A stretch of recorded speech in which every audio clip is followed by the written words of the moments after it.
அமெரிக்காவோட ஒரு MQ-9 reaper ட்ரோனை ஏமனில் இருக்கக்கூடிய ஹவுதி ரிபல்ஸ் இப்போ சுட்டு வீழ்த்திருக்காங்க. என்னடா ஈரானில் தானே இந்த மாதிரி அமெரிக்கா ட்ரோன்களை உள்ள அனுப்புறது, இல்லை அமெரிக்காவோட ஏவுகணைகள் அமெரிக்காவோட விமானத்தை ஈரான் சுட்டு வீழ்த்த முயற்சி பண்ணுறதுன்னு இந்த மாதிரி சம்பவங்கள் நடந்துட்டு இருக்குன்னு ஒரு கேள்வியானது வரும்.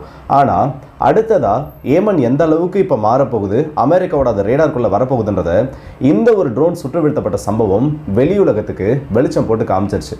இன்னொரு பக்கம் பார்த்தோன்னா ரொமேனியாவுக்குள்ள ஆல்மோஸ்ட் வந்து ஒரு 15 கிலோமீட்டர்கள் தாண்டி, அந்த எல்லை பகுதியிலேருந்து 15 கிலோமீட்டர்களையும் தாண்டி ரஷ்யாவோட ஒரு ட்ரோன் இன்னைக்கு அதிகாலை நேரத்தில் ஒரு அடுக்குமாடி குடியிருப்பை தாக்கியிருக்கு. அதில் 2 நபர்கள் காயமடைஞ்சது மிகப்பெரிய ஒரு பரபரப்பான செய்தியாக மாறி இருக்கு. ஸோ இது எல்லாத்தையுமே இந்த ஒரு பதிவில் பார்த்துலாம். அண்ட் ஈரான் பற்றின பல அப்டேட்ஸ் ஆனது கிடச்சிருக்கு. ஸோ வாங்க வீடியோக்குள்ளே போயிடலாம். நான் உங்கள் ஆக்கே தம்புக் ஷவங்கம் டிபி ட்ரெண்டிங்ஸ்.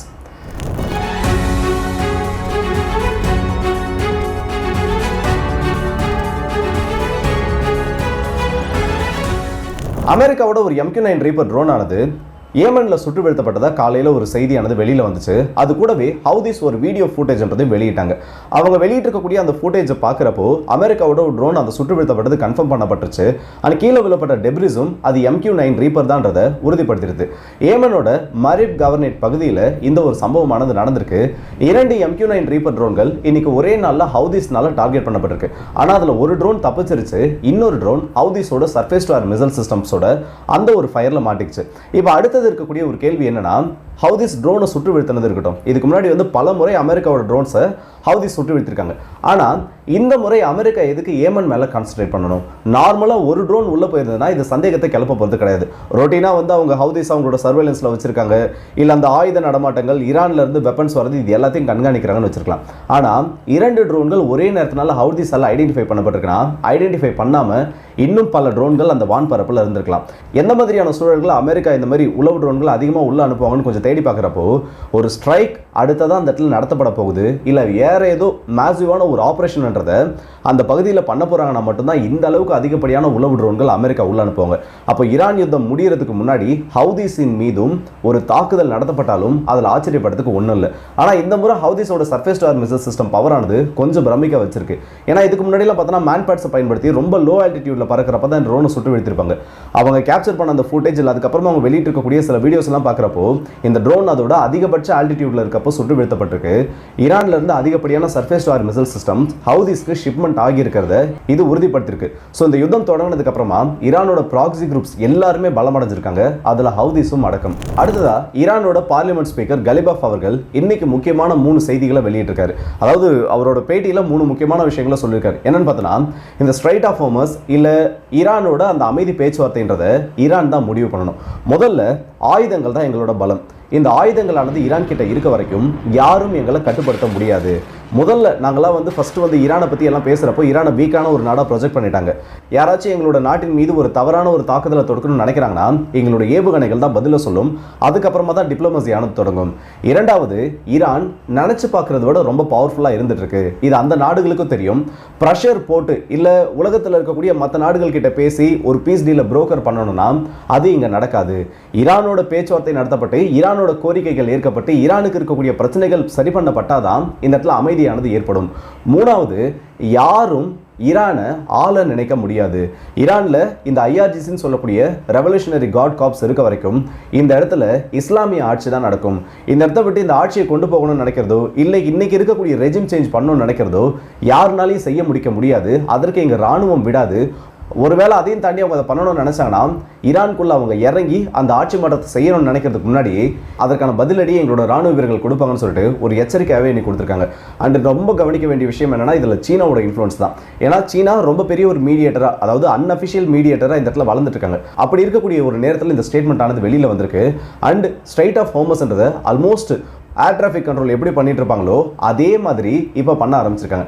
என்னன்னா நேற்று ஒரு நாளில் சராசரியாக வந்து எக்ஸாக்டாக வந்து 24 கப்பல்கள் ஸ்ட்ரைட் ஆஃப் ஹோர்மஸில் 24 டேங்கர் கப்பல்கள் கிராஸ் பண்ணி இந்த பக்கம் வந்திருக்கு. அதுக்கு முன்னாடி 26 கப்பல்களானது டிரான்சிட் பண்ணி இந்த பக்கம் வந்திருக்கு. ஸோ எந்த கப்பல்கள் வரணும், எந்த நாட்டோட கப்பல்கள் முன்னாடி வரணுன்றத எக்ஸாக்டாக ஈரான் வந்து இப்போ முடிவு பண்ண ஆரம்பிச்சிட்டாங்க. ஸோ அவங்க நினச்சா மட்டும்தான் அது எந்த ஒரு நாட்டோட கப்பலாக இருந்தாலும் வெளியில் வர முடியும். அதற்கான ப்ராப்பரான அந்த ஒரு வழிமுறைகளை இப்போ தொடங்க ஆரம்பிச்சிட்டாங்க. இது ஈரானுக்கு ஸ்ட்ரெய்ட் ஆஃப் ஹோர்மஸின் மீது இருக்கக்கூடிய அந்த அதிகாரத்தை இன்னும் அதிகப்படுத்தும். அமெரிக்கா சொல்கிற மாதிரி இல்லை இந்த யுத்தத்தை வந்து நாங்கள் சீக்கிரம் முடிச்சிருவோம்னா இந்த ஒரு டோல் சிஸ்டமாக காலி பண்ணாமல் ஸ்ட்ரெய்ட் ஆஃப் ஹோர்மஸ் ஆனது மீண்டும் திறக்கப்பட்டாலும் இந்த ஸ்ட்ரெய்ட் ஆஃப் ஹோர்மஸோட அந்த டோல் சிஸ்டம் ஆனது காலி பண்ணப்படாமல் அமெரிக்கா அவங்களால வெற்றியை கிளைம் பண்ணவே முடியாது. ஆல்மோஸ்ட் அவங்க வெற்றியை அடைஞ்சிட்டாங்கன்னு சொல்றது சரியான ஒரு வார்த்தையாக இருக்கும்னு நினைக்கிறேன். அடுத்ததான் இஸ்ரேலோட சீஃப் ஆஃப் ஸ்டாஃப் அவர்கள் இன்னைக்கு ரொம்ப பரபரப்பான ஒரு செய்தியை வெளியிட்டிருக்காரு. என்னன்னா இந்த எல்லோ ஜோனை தாண்டி இஸ்ரேலோட ராணுவம் ஆப்ரேட் ஆக போறாங்கன்ற செய்தி சில நாட்களுக்கு முன்னாடி வந்துருச்சு.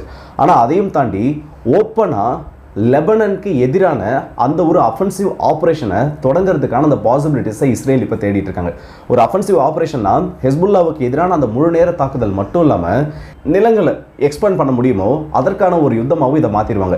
அண்ட் இஸ்ரேலை பொறுத்த வரைக்கும் இதுக்கு முன்னாடி அவங்க பிடிச்ச இடங்களை பெருசாக எந்த ஒரு இடத்துலையும் சரி இல்லை எந்த ஒரு யுத்தத்திலும் சரி ஜெயிச்சதுக்கு அப்புறமா திரும்ப அந்த நாட்டுக்கிட்ட கொடுத்ததா சரித்திரமானது கிடையாது.